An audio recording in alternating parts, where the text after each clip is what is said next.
In the early 1980s, near a quiet stretch of the Green River in Washington state, a chilling discovery shocked the entire region.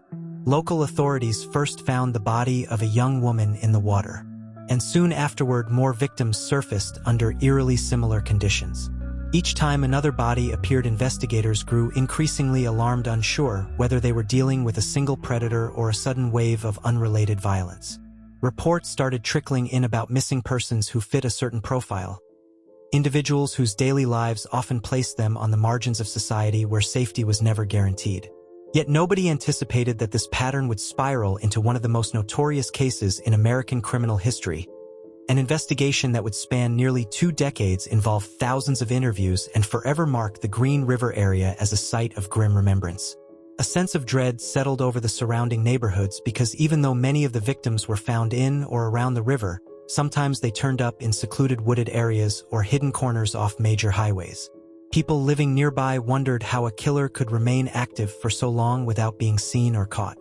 Local media outlets began buzzing with speculation. Some theorized it might be a truck driver passing through given the proximity to highways. Others believed it might be a disturbed local man familiar enough with the terrain to hide bodies with terrifying ease. As the weeks turned into months, a consistent pattern emerged. Most of the victims were young women, often runaways or individuals working in vulnerable circumstances, such as street-based prostitution along Pacific Highway South.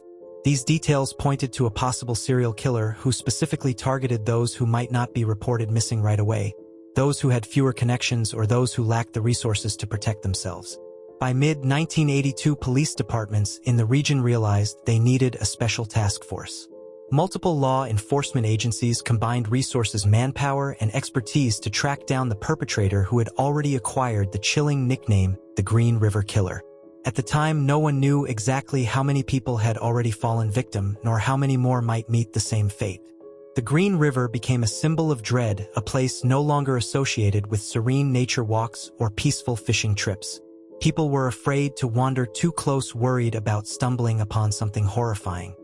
Parents warned their children not to go off alone, and many residents began to double-check locks, uneasy about the possibility that someone with a penchant for murder could be living right next door. Investigators launched an all-out search, combing the banks of the river inch by inch, hoping to uncover evidence. They meticulously inspected driftwood, collected fibers from the crime scenes, and cataloged every small clue. They checked footprints in mud, examined tire tracks, and interviewed acquaintances of the victims. Still, it wasn't enough to quickly identify a suspect. The killer appeared to have an uncanny ability to remain just out of reach. The psychology of the perpetrator became a focus.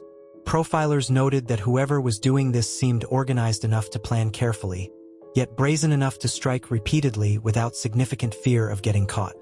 During the early stages of the investigation, bodies often turned up in clusters. At least 5 victims were discovered in or near the Green River within a short span. This rattled the community, as there was usually some time gap between the discoveries of separate serial killings. The frequency suggested someone deeply driven by dark impulses with a pattern that indicated a pathological need to keep killing.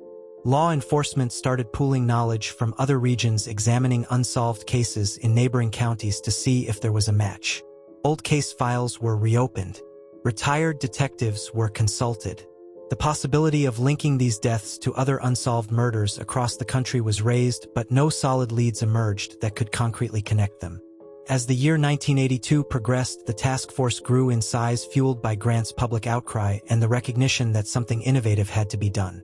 They brought in computer systems that, for the time, were quite advanced for law enforcement. Databases were compiled to store the reams of information gleaned from interviews, tips, and forensic analysis.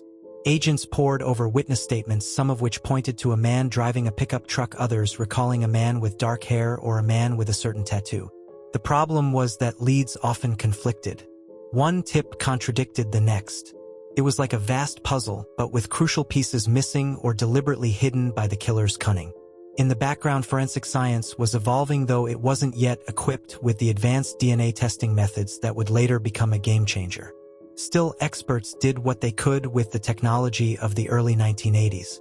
They analyzed hair and fiber samples, tested bodily fluids, and tried to link any suspect's vehicle to the traces found on or near the victims.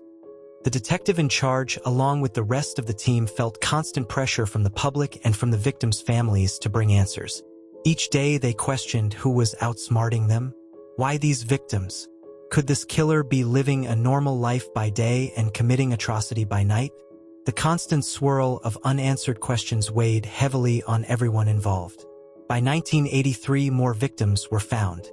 The killer appeared to have favored certain areas to leave bodies, which added new layers to the investigation.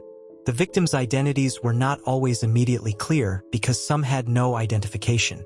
In other instances, the killer took measures to prevent identification. Meanwhile, the suspect's behavior indicated a disturbing level of comfort around the crime scenes, almost as if these grim disposal sites were chosen to convey a message or to revisit later. Authorities tried a range of tactics, including decoys in areas where the victims had last been seen, but nothing panned out conclusively. The frustration soared to the point that some investigators privately feared the case might never be solved. At one point, law enforcement took the extraordinary step of consulting with notorious serial killer Ted Bundy, who was on death row in Florida. Bundy offered his perspective on the Green River Killer's methods, suggesting the culprit might return to the sites where he left victims to relive the moment or engage in even more disturbing acts. Bundy's insights, while chilling, gave investigators a new angle: stakeouts at known disposal sites. It was a grim tactic, but they reasoned that if Bundy's speculation was correct, they might catch the killer revisiting a corpse or a location. However, these stakeouts also came up empty, yielding no direct evidence or arrests. Still, the idea that they would consult with Bundy underscored the desperate lengths the task force was willing to go. Moving into 1984 and 1985, the case kept growing. New tips rolled in daily, some more credible than others. The public's fear turned into outrage, especially among family members of the victims. Candlelight vigils were held, newspapers ran stories almost weekly, and a sense of urgency dominated local conversation. Some people even claimed that the authorities weren't doing enough, demanding more public updates and faster progress.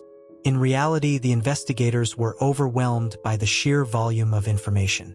The suspect had effectively masked his tracks, choosing victims who might not be quickly missed and leaving bodies in places that offered few forensic clues. Halfway through this retelling, please consider subscribing for more deep dives like this so nothing crucial is missed in future explorations. Continuing on, by the mid-1980s, technology still lagged behind the killer's cunning. Yet progress was made in cataloging each crime scene. Every piece of evidence, from cigarette butts to footprints, was scrutinized. Some individuals were even arrested on unrelated charges to see if they had any knowledge of the murders. The Green River Task Force, as it was officially known, had to remain flexible, following leads that sometimes led to dead ends.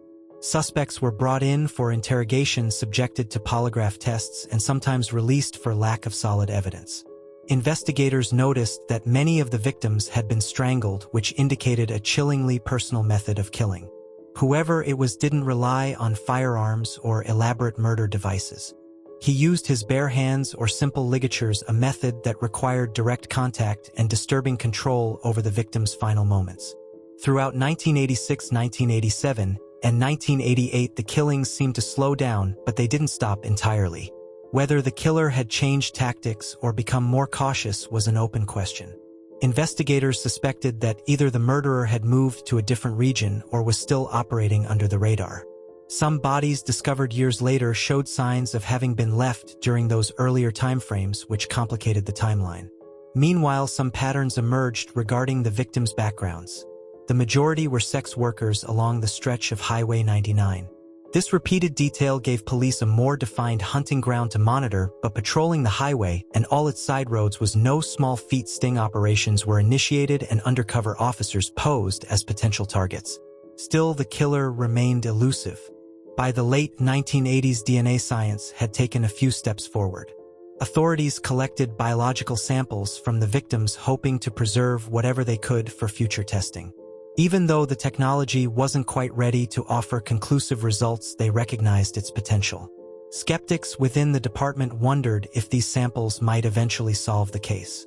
Others doubted that anything could crack the mind of someone who had evaded capture for so long. Meanwhile, the case's high profile meant that local politicians began stepping in, pressuring the task force for updates and results. The emotional toll on investigators was enormous, as many had dedicated years of their careers to chasing a specter. During these years, the killer's moniker, the Green River Killer, became a household name in the Pacific Northwest. Rumors circulated about the potential suspect.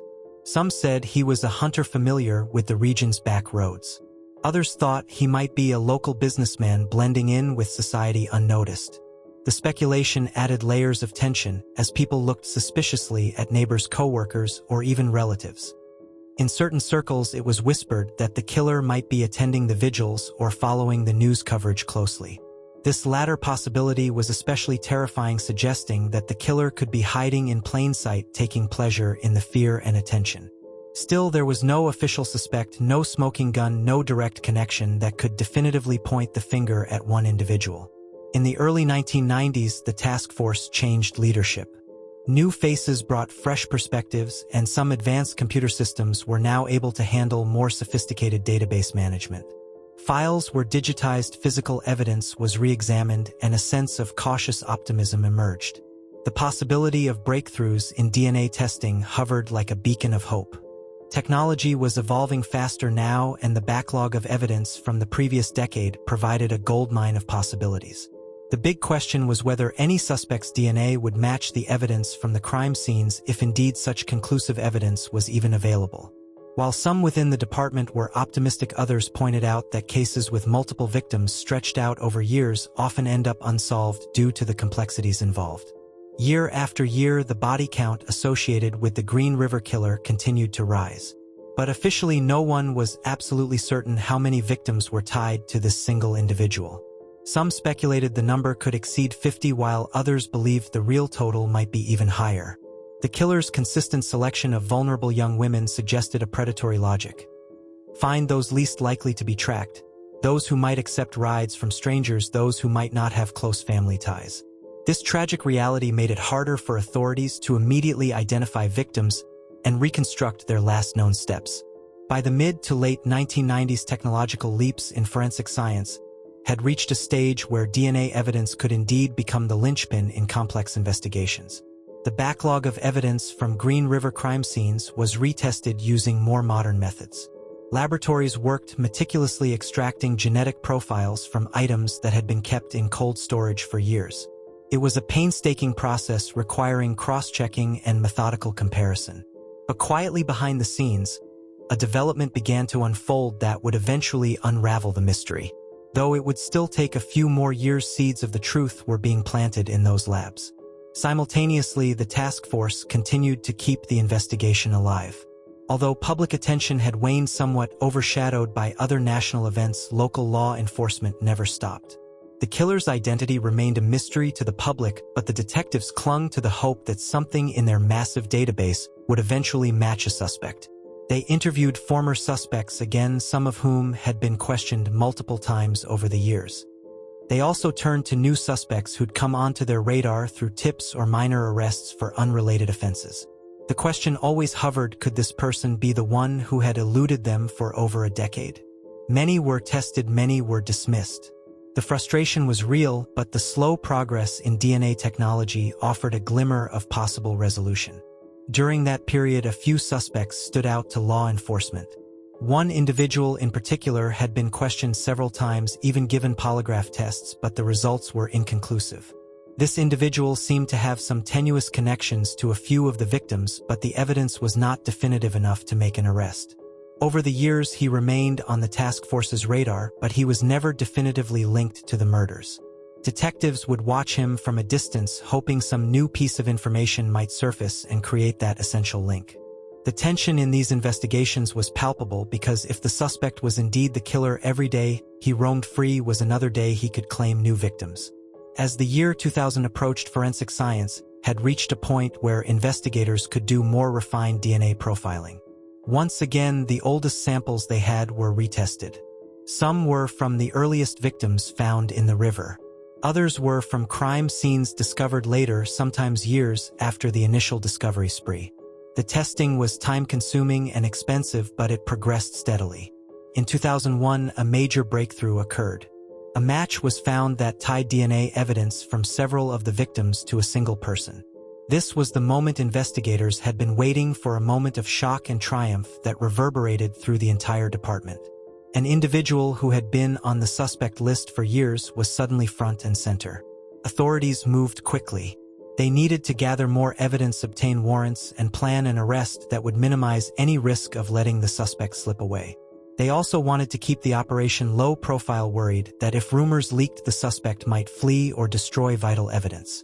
When the arrest happened, it wasn't broadcast live or turned into a media spectacle. Officers moved in quietly, taking the suspect into custody on the basis of that DNA match. The public only learned about this major development after the fact, and even then the details were initially sparse. What police would soon confirm, however, was that the man they arrested was someone who had been interviewed before: Gary Leon Ridgway. This unassuming figure, employed as a truck painter, had managed to pass under the radar for years. Neighbors described him as polite, if a bit reserved. Coworkers said he sometimes made odd comments, but no one suspected he was behind the most notorious string of murders in the region's memory. The fact that he led an apparently normal life while allegedly committing unspeakable acts for nearly 2 decades was both horrifying and astonishing. Over the next few months, investigators built the strongest case possible against Ridgway, using the DNA evidence as their linchpin. They also re-examined witness accounts and prior tips. Some people recalled seeing him with victims, others remembered his pickup truck matching certain descriptions. Ridgway, now facing the full force of the law, surprised many by deciding to cooperate in exchange for certain conditions. This cooperation led to more confessions, more body recovery locations, and more details than investigators had ever hoped to uncover.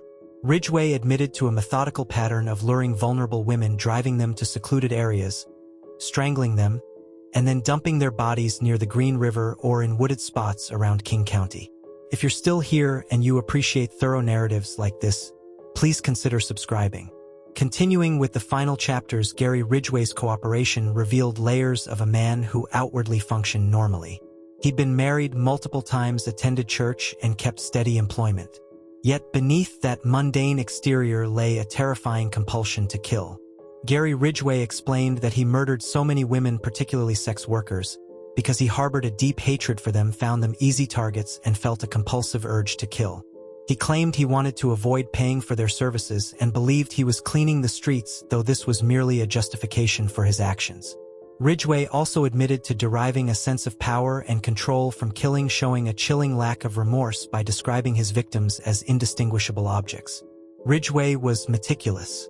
In some cases, he took items from the victims as souvenirs, and he often targeted the same stretches of road, carefully choosing those least likely to be noticed if they went missing. He recounted how he would sometimes move the bodies or place them in certain configurations to confuse investigators. He also admitted that he occasionally returned to the sites to engage in unspeakable acts with the remains. All of these confessions painted a grim portrait of a serial killer who not only eluded capture but also refined his methods over time. Ridgway's statements gave crucial closure to numerous families. While nothing could erase their grief, at least they learned the fate of their loved ones. Investigators used his detailed admissions to match cold cases that had remained in limbo for years. Ridgway even drew maps to locations where remains might be found. Some were recovered, others could not be located, possibly due to environmental changes or his faulty memory of the exact dumping spots. Nonetheless, each piece of information he provided chipped away at the darkness surrounding the victim's final moments. When the case went to court, Ridgway's defense team negotiated a plea bargain. In exchange for helping locate the remains of still missing victims and confessing to multiple murders, he avoided the death penalty. This plea agreement was controversial. Some believed he deserved the harshest possible punishment for the scope of his crimes. Others felt that the benefit of recovering additional victims and providing answers to grieving families justified the deal. Either way, the legal proceedings were a watershed moment. Ridgway eventually pled guilty to killing 48 women, although he hinted that the real number could be higher. He was sentenced to life in prison without the possibility of parole, bringing a semblance of justice to a case that had tormented the region for nearly 20 years. Even as Ridgway entered prison, parts of the story still felt unresolved. Some of the missing had never been found, and there were gaps in Ridgway's memory. The official victim count remains a subject of ongoing debate. Investigators believe that there might be victims who were never identified or never connected back to the Green River killings.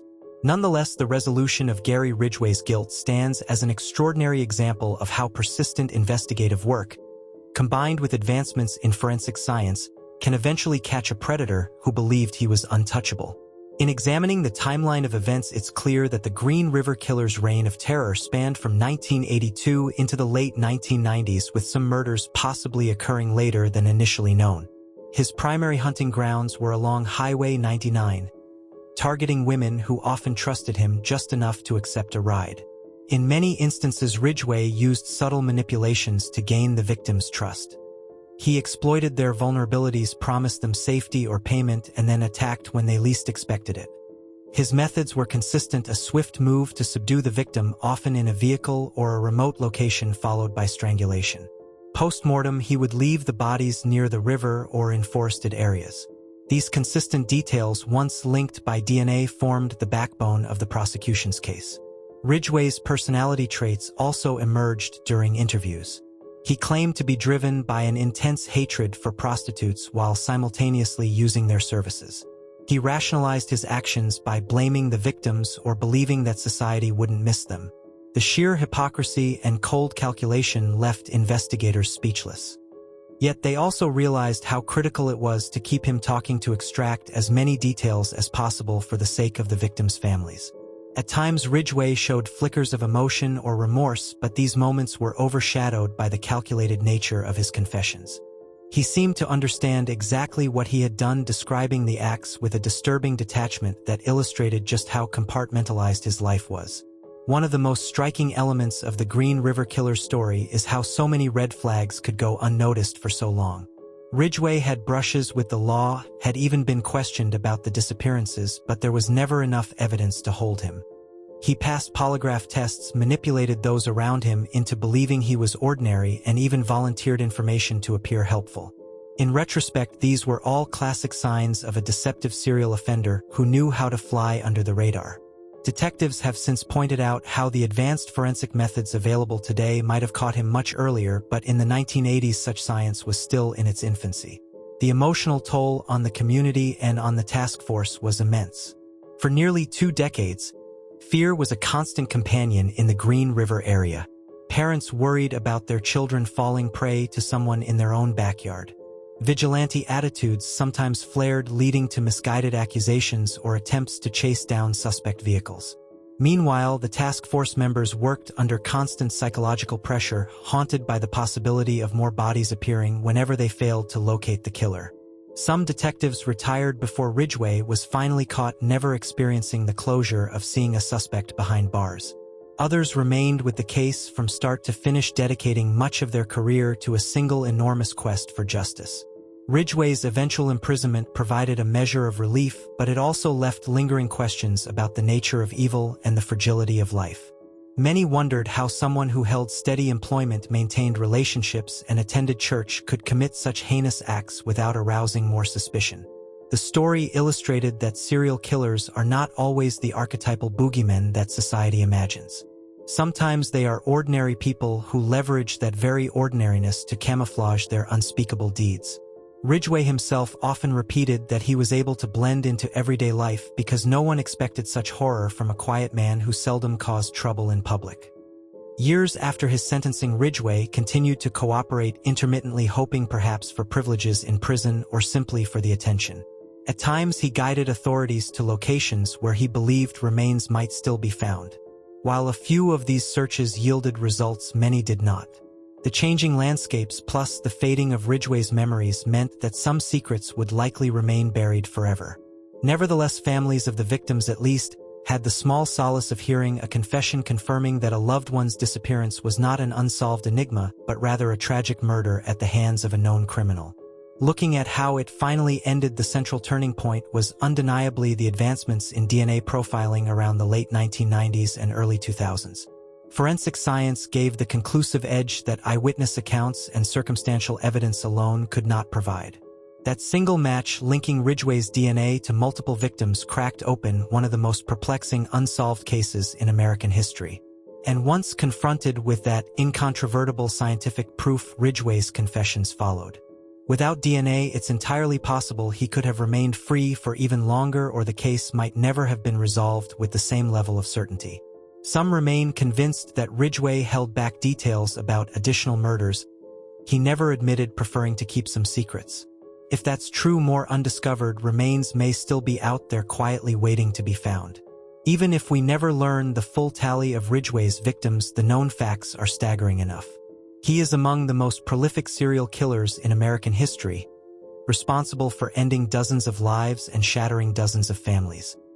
His story serves as a chilling example of how one determined individual, armed with cunning and opportunity, can wreak havoc on a community for years, defying every effort to stop him until the perfect combination of science and persistence finally brings him to justice. A small request in the end: a brief tap on the like button goes a long way in supporting these narratives. The Green River Killer case remains a landmark in forensic and investigative annals. It spanned nearly 2 decades of terror, demanded the relentless efforts of hundreds of law enforcement personnel, involved groundbreaking techniques in criminal profiling, and showcased the dramatic power of DNA evidence. From those first grim discoveries in the Green River to the final courtroom proceedings, each twist and turn underscored the fragility of human life and the resolve of those determined to protect it.